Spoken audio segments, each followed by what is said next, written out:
Love is what's left over when falling in love fades away. And this is about balancing your desire for love with feelings of not having enough love. Two quotes, one from Rabindranath Tagore, the great Indian poet, quote, "He who comes to do good knocks at the gate. He who loves finds the gate open," unquote. And from D.H. Lawrence, quote, "Those that go searching for love only make manifest their own lovelessness, and the loveless never find love, only the loving find love, and they never have to seek for it," unquote. Love is something that we desire, and why not? The more love we receive, the more we feel loved, and the better we feel. Feeling good, or feeling God, is feeling balanced and in perfect harmony with our source of being. Obviously then, one of our highest and most fervent wishes is to be the recipient of an endless flow of love. So what creates this huge imbalance between what we desire and how we feel? There's irony involved in the correction of this imbalance, and the observation of D.H. Lawrence in the opener spells it out perfectly. As with all of the major imbalances I've spoken about in this program, rebalancing always involves an energy realignment that isn't achieved simply by memorizing strategies or by adopting new behaviors. Rather, it's essential to know what kind of vibrational energy patterns you're sending to your desires. In this case, your desire is to feel good by having as much love in your life as you can balance. This can't be accomplished by demanding it or by seeking it from outside of yourself. The key part of the quotation from D.H. Lawrence is, "Only the loving find love, and they never have to seek for it." Later in this chapter, I'll return to these significant words. However, before looking at ways to implement this concept into your life, I want to explore D.H. Lawrence's assertion that the loveless never find love. If there's too little love, does that mean, at least in Lawrence's interpretation, that we're loveless? Let's examine this notion. The loveless factor in this imbalance. If you're not receiving the love you desire, it seems like a pretty good idea to explore what's creating this state. Obviously, most of us want to place the blame for lovelessness on something external to ourselves. That's a waste of time and energy. But it often feels good because blame seems to alleviate the pain, even if only briefly. However, blame energy only helps you remain out of balance, whether you're blaming yourself or someone else. Being in balance is centered around the premise that you receive in life what you're aligned with. By now you must have heard it enough times as you listen to this program to know that I mean that you get what you think about. While you may justify your loveless state with thoughts of being unappreciated or choose to see the whole world as an unloving place, the fact remains that you're experiencing the imbalance of not feeling good because you don't have enough love in your life. Waiting for others to change or for some kind of shift to take place in the world to restore you to balance won't work without your commitment to take responsibility for changing your way of thinking. If that's left to others, you'll turn the controls of your life over to someone or something outside of you, and that's a prescription for disaster. The point I want to emphasize here is that if feelings of being shortchanged in the love dimension are a part of your life, then it's because you've aligned your thoughts and behaviors with lovelessness. How do you do that? By failing to match your desire for love with thoughts that harmonize with this powerful desire. For example, quote, "I've never been able to sustain a loving relationship. I'm not really attractive enough to have someone love me in the way that I want to be loved. People are cruel and take advantage of me. I see hostility and anger everywhere. This is an uncaring world with a shortage of love," unquote. All of these thoughts and others like them create a point of attraction that's way out of balance with a desire to receive abundant love. You attract into your life precisely what you're thinking about, and you've inadvertently joined Club Loveless with a membership that includes a majority of the entire population. That is, people who feel shortchanged about the amount of love that's failing to pour into their empty hearts. All of this is reversible by shifting your alignment and removing the resistance to the fulfillment of your desire for love. You begin by ending your search for love. I say it again, you begin by ending your search for love. No more searching. So what does the poet mean by "those that go searching for love only make manifest their own lovelessness"? Well, when you seek something, you feel that what you're striving for is missing from your life. If it's love, for example, then what you're really saying is, I'm experiencing lovelessness, and in my seeking I hope to fill this void. But the problem with this approach is that Rather than filling the love void, it only puts you further out of balance, and lovelessness continues to be your experience. Why? Because you're weighted more in lovelessness than in lovingness. Your thoughts are focused on finding what's missing, while your desire is for love to flow into your life. This kind of misalignment continues to attract more of what's missing. What you're thinking about is the love that's not there. The universe cooperates by matching up vibrationally with precisely what you're thinking about. How does the universe know to do this? Well, it's merely matching its vibration to your thoughts through the law of attraction. You need to turn off the searchlights and dismiss the search party, and instead replace them with an energy of loving thoughts, an internal knowing about receiving love. You originated from a place of spirit. That's defined by love. When you begin rebalancing your life so that your desire and the way you think and behave are a loving partnership, you'll realize that your desire is really God realization. The longing for love is a longing to become more like God in your thoughts. With this awareness, you soon realize that searching outside of yourself for what you already are is the ultimate folly. No one else can give this to you. As D.H. Lawrence says, the loveless never find love. This is because the loveless are focused on not having what they desire rather than on what they already are. Furthermore, the loveless believe that they're unworthy of the love they desire, and guess what? They continue to attract more evidence of their unworthiness. With the searchlights turned off and the one-person search party given a permanent rest, you can turn your attention to balancing the authentic means at your disposal or receiving abundant love. This, then, is the irony, summed up perfectly in the poet's conclusion that only the loving find love, and they never have to seek for it. Becoming the love.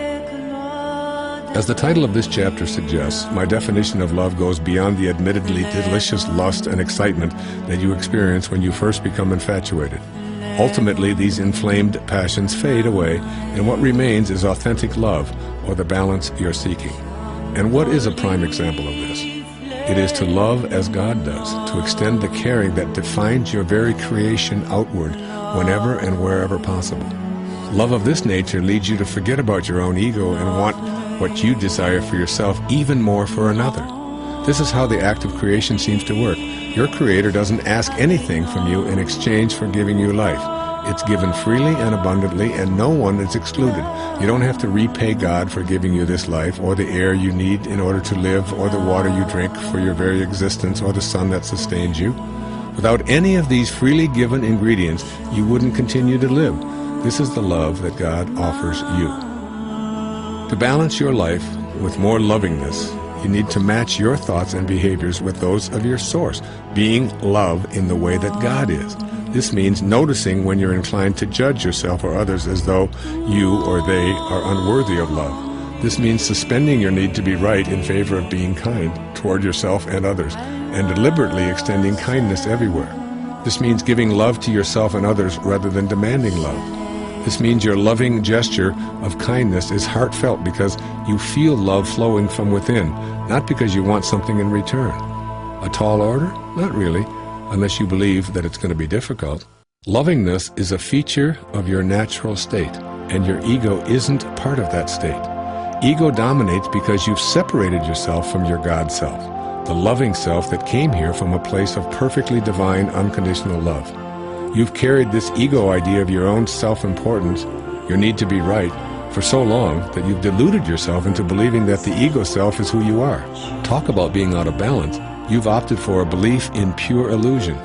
By allowing this illusion to be the dominant force, you've created through your ego-centered self a heavy imbalance in your life. The result is that you want to feel love, the real thing, the love that is the very essence of your being, the love that you are, but you feel emptiness instead of lovingness. Why is this so? Because the emptiness can only be filled with love by opening your heart connection to the spirit of love that originates you know not where, but can be felt within you. It's your empty space, no one else's. Therefore, only you can fill it. Your objective is to ask love within you to make its presence known, to have an awareness of being so full of love that this is what you have to give away. That's all you have to do, ask and receive. By doing just that, you'll attract more of what you're giving away. You can only give away what you have inside. The restoration of this imbalance is dependent upon your willingness to reconnect to your source of being and become an instrument of love. You must vow from this moment forward to see yourself exclusively in loving terms and to invite love to accompany you 24/7. Here's an affirmation to help keep you on this path. Holy Spirit, guide me now. This simple, powerful statement aligns you with love. Self-contempt or self-rejection cannot distort your balance. You only have love to give away. When you give contempt or rejection to yourself or others, you're a vibrational match to these energies, and they'll continue to appear in your life. Many people blame others or an unloving, uncaring world for the lack of love they're receiving in comparison to what they desire.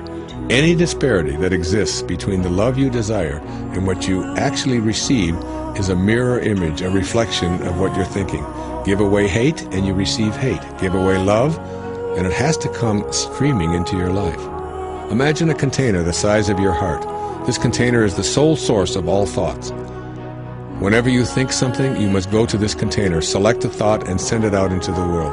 Using this metaphor, the real issue isn't about simply selecting positive, loving thoughts and having your world shift back into balance. The real issue is what's in the container. That is, what's in the heart reservoir you have inside of you to give to others. This container within is connected to an endless supply of love. You need only turn your thoughts to that source to be filled with love. Love for yourself, love for the world, love for life, love for all others, and most significantly, love for your source of being. Then this is all that you'll have available to give away, and consequently, all that returns to you. It's been said that the difference between all of us living at ordinary levels of human consciousness and those we call saints is that they never forget God even for a single moment. They're cheerful when life is difficult, patient when others are impatient, and loving when others respond with hatred. Why? Because of that container. Ordinary people have a container out of which they pluck loving thoughts in certain circumstances. The saint has an internal vessel that contains nothing else out of which and into which love flows freely. So rather than working on simply changing your thoughts in order to become more peaceful and loving, why not shoot for the moon and think like the saint that you are? Focus on that container within. When you continually say, Holy Spirit, guide me now, you'll see your container overflowing with so many loving thoughts that it's impossible for negativity in any form to alter the balance within. What love looks like through the eyes of a child. Here are some jewels describing what love is from the perspective of a group of 4 to 8-year-olds. As you work to reset the love balance beam of your life, consider these refreshing thoughts on what love is. 1. When someone loves you, the way they say your name is different. You just know your name is safe in their mouth. 2. Love is when you go out to eat and give somebody most of your French fries without making them give you any of theirs. 3. Love is when my daddy makes coffee for my mommy and he takes a sip before giving it to her to make sure the taste is okay. 4. Love is when mommy gives daddy the best piece of chicken. 5. During my piano recital, I was on stage and I was scared. I looked at all the people watching me and saw my daddy waving and smiling. He was the only one.